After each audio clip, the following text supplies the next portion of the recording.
Ifeoma, the daughter of a wealthy merchant, had long been the talk of the village. Everyone knew her beauty, her grace, her kind heart.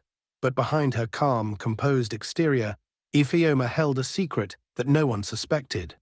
She had fallen in love with the most unlikely of men, Emeka. Emeka was a man of humble origins, a craftsman who carved intricate sculptures from the wood of the towering trees that dotted the region. His talent was undeniable, but his social standing had always been a source of tension. The villagers, though in awe of his work, often whispered behind his back, calling him the poor artist. Ifeoma, however, saw more than just his poverty. She saw his passion, his drive, his dreams that reached far beyond the constraints of his surroundings. Their love story had blossomed in secret, an illicit affair that seemed to thrive in the shadows. Every stolen moment they shared was a testament to their forbidden connection. But they both knew that such a love could not last. Ifeoma's father, Uche, had already arranged a marriage for her with Chijioke, the son of a powerful local chief. The union was to secure their family's future, a strategic alliance that would bring wealth and influence to the merchant's already thriving business.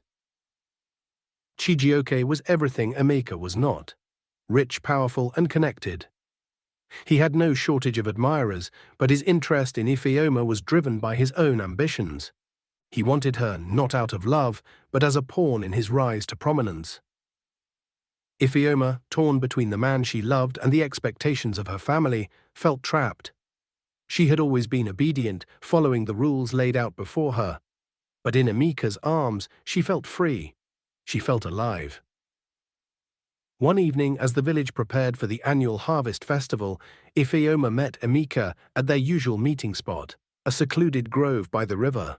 The moon was full, casting a silvery light over the water as it flowed gently by. Emeka stood waiting for her, his heart racing at the sight of her. "Ifeoma," he whispered, pulling her close, "I can't keep living like this, hiding our love from the world.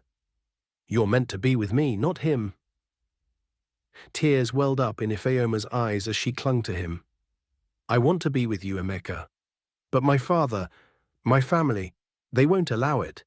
I will fight for you," he vowed. "I'll prove I'm worthy of you." Their lips met in a passionate kiss, and for a moment nothing else mattered. But as the kiss deepened, a shadow emerged from the trees, watching them.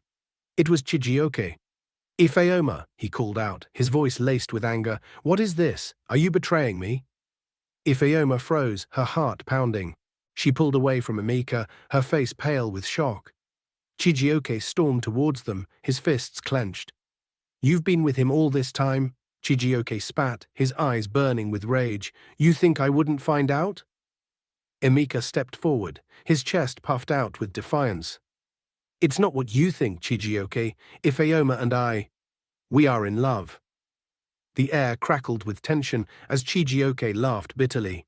"Love, you, a poor man, daring to touch what belongs to me." In a flash, Chijioke lunged at Emeka, knocking him to the ground. The two men grappled, each trying to overpower the other. Ifeoma screamed, rushing to intervene, but she was too late. Emeka had already managed to land a powerful blow to Chijioke's stomach, sending him sprawling to the ground. But as Emeka stood up, victorious, something changed in the air. Chijioke's gaze shifted from fury to something darker. "You think you can take her from me?" he sneered. "You have no idea who you're dealing with." Ifeoma felt a chill run down her spine as Chijioke's words echoed in her mind. She had always known him to be ruthless, but this was something else entirely. "I'll make sure you regret this, Emeka," Chijioke growled, blood trickling from the corner of his mouth. As he stumbled back towards the village, Emeka turned to Ifeoma, his face filled with concern. "Are you okay? Did he hurt you?" "I'm fine," Ifeoma said, but her voice was shaky. "But I'm scared, Emeka. He won't let us be together." The next few days were filled with uncertainty. Chijioke's threats hung over them like a storm cloud, and Ifeoma couldn't shake the feeling that something terrible was about to happen. Her father, unaware of the affair, pressed her to prepare for the wedding, which was rapidly approaching. But then, on the eve of the festival, a twist of fate struck. Ifeoma received a message from her mother, who had gone to the city for business. It was an urgent letter, one that shattered everything she had known. Her mother confessed to an affair she had had many years ago, an affair with a man of lower status, just like Emeka. This secret, buried for years, was a dangerous one. It revealed that Ifeoma's true father was not the wealthy merchant Uche, but a poor, unknown craftsman from a neighboring village. The realization hit Ifeoma like a tidal wave. Her entire life had been built on a lie. Her mother, in her attempt to protect her daughter from the shame of her past, had kept the truth hidden. But now everything had changed. Ifeoma wasn't bound by the expectations of her father's family. She wasn't a merchant's daughter. She was the daughter of someone far less important in the eyes of society. Ifeoma ran to Emeka, her heart racing. She couldn't deny it anymore. She had to be with him, no matter the consequences. When she arrived at his home, she found him sitting outside, carving a new sculpture. His eyes lit up when he saw her. "Ifeoma, what's wrong?" he asked, his voice full of concern. "I'm free," she whispered, her eyes glistening with emotion. "I'm free to love you." They embraced, but before they could say another word, a figure appeared in the distance. It was Chijioke, with a look of madness in his eyes. Behind him stood a group of men from his father's village. "You think you can run away with her?" Chijioke yelled. "I'll make sure you never see her again." With one final desperate move, Emeka grabbed Ifeoma's hand and ran. But as they reached the river, they were ambushed. The men closed in on them, weapons drawn. Just as Chijioke raised his hand to strike, a shot rang out from the trees. The men froze, eyes darting around in confusion. It was Uche, Ifeoma's father, who had been secretly following them the entire time. "I will not let you destroy my daughter's happiness," Uche shouted, stepping into the open with a rifle in his hands. The battle that ensued was fierce, but in the end, Chijioke and his men were forced to retreat. Emeka, breathless and bloodied, turned to Ifeoma, his eyes filled with love and fear. "This isn't over," Chijioke warned as he disappeared into the darkness. "I'll come back for you, Ifeoma." But with the truth revealed and her love for Emeka stronger than ever, Ifeoma knew one thing for certain. Her life would never be the same again. The tides of desire had swept her away, and nothing could hold her back now. The aftermath of the ambush left Ifeoma shaken but resolute. The moon hung high, casting its light on the riverbank where they stood, bruised, breathless, but alive. Emeka held her close, his arms a protective cocoon around her trembling body. "Let's go," Uche said, his voice steady despite the chaos they had just endured. He led them deeper into the forest, away from prying eyes, towards a hidden path only a few villagers knew about. As they moved through the dense undergrowth, Ifeoma couldn't help but glance back, her heart still pounding with the fear of Chijioke's threat.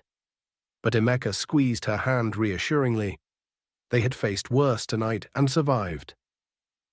Finally, they reached a small hut nestled deep in the forest, an old hideaway Uche used during his trading expeditions. It was simple, with just enough space for them to rest. "You'll be safe here for now," Uche said, setting the rifle down. Ifeoma's voice cracked as she spoke. "Why did you save us, father? After everything—" Uche sighed, his expression a mix of regret and determination. "Because I've lived a life of lies for too long. I built my fortune on ambition, but I forgot what truly mattered: family, love, happiness. I couldn't let Chijioke destroy you the way ambition almost destroyed me." Emeka stepped forward. "Thank you, sir. I'll protect her with everything I have." Uche gave a small nod, but remained silent, his gaze distant, as if lost in a battle between past regrets and present realities. The following days passed in a blur of stolen moments.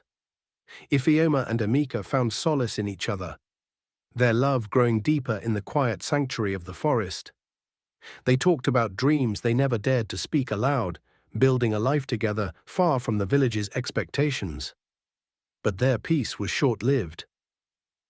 One evening, as the sun dipped behind the trees, Uche returned from the village with grave news. "Chijioke has stirred the chiefs," he said, his voice grim.